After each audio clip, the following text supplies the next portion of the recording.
Assalamualaikum warahmatullahi wabarakatuh. Saya Haji Sunan Sahid dari kelas SC7. Saya akan mempresentasikan dari kajian klien anak broken home akibat perceraian orang tua. Pengertian broken home. Broken home berarti kehancuran, sedangkan home itu berarti rumah. Broken home memiliki arti adanya kehancuran di dalam rumah tangga yang disebabkan kedua suami istri mengalami perbedaan pendapat. Broken home di sini memiliki banyak arti yang bisa dikarenakan adanya perselisihan atau percekcokan antara suami istri.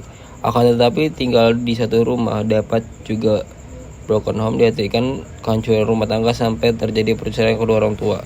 Dari pengertian broken home di atas dan dengan keadaan masih tinggal di serumah ataupun yang sudah bercerai, tetap saja memberikan dampak yang buruk pada anak mereka, dimana sebetulnya anak masih memerlukan bimbingan orang tua sampai ia lepas masa lajang. Akibat kondisi orang tua yang mengalami broken home, maka lebih banyak anak belajar banyak hal yang dari lingkungan, teman sebaya, dan bukan dari kedua orang tuanya. Itu dampak broken home. Yang pertama, gangguan perilaku. Yang kedua, gangguan mental. Yang ketiga, menurunkan prestasi akademik dan performa kerja. Yang keempat, rendah diri. Yang kelima, depresi. Yang keenam, perilaku antisosial. Yang ketujuh, masalah emosional. Deskripsi klien bersinan Ena adalah seorang anak perempuan berusia 16 tahun yang saat ini duduk di kelas 11 SMA. Ena lahir di Bogor 16 September 2008. Ena dikenal memiliki sifat pendiam dan sensitif. Ena memiliki minat dalam seni, yaitu melukis. Karena perceraian orang tuanya, klien Ena mengalami gangguan emosional dan mental. Perceraian ini terjadi ketika Ena masih berusia 12 tahun. Pada usia di mana anak membutuhkan dukungan emosional dan stabilitas dari kedua orang tuanya. Klien NA di sisi lain cenderung menghadapi kesulitan dalam membangun hubungan sosial dan teman-teman sebayanya. Latar belakang, NA berasal dari keluarga yang mengalami perceraian. Ketika NA berusia 14 tahun, orang tuanya bercerai dengan alasan faktor ekonomi dan juga ayahnya temperamental atau kasar terhadap ibunya. NA mengetahui banyak tentang masalah pernikahan orang tuanya sejak ia masih SD. Dikarenakan NA sering melihat kedua orang tuanya bertengkar dan tidak ada yang mau mengalahkan ego mereka masing-masing. Klien saat ini tinggal bersama ibunya karena ayahnya tinggal di kota lain. Kedua orang tuanya masih memiliki hubungan yang tidak baik, tetapi mereka biasanya berkomunikasi secara formal dan tidak banyak berbicara. Kondisi ekonomi keluarga NA saat ini cukup sederhana.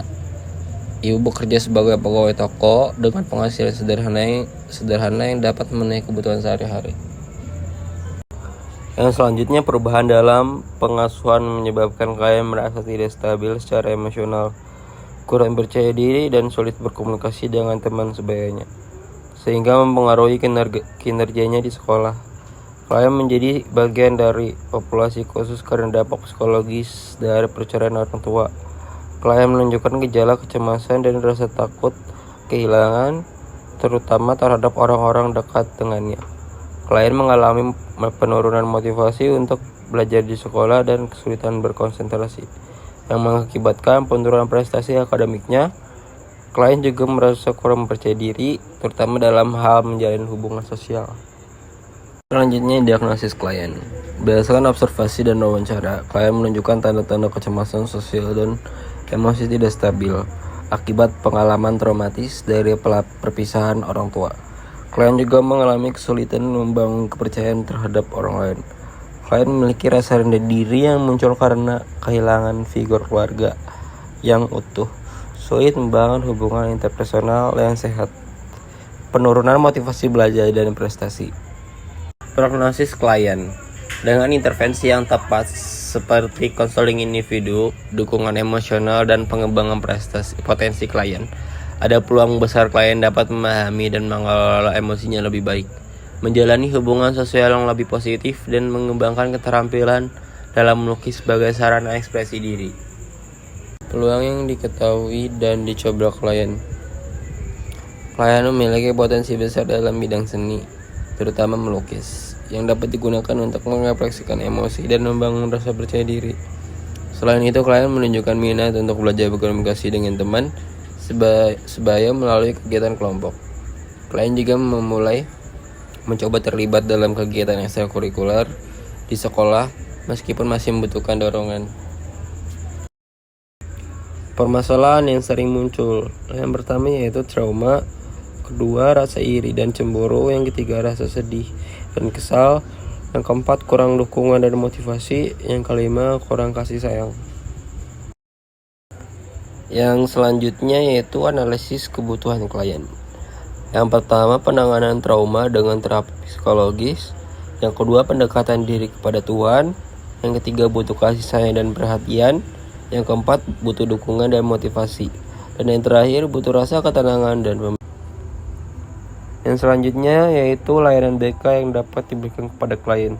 Yang pertama layanan konseling perorangan, yang kedua layanan konseling traumatik, yang ketiga layanan konseling kelompok, yang terakhir layanan konseling keluarga. Sekian presentasi dari saya. Assalamualaikum warahmatullahi wabarakatuh.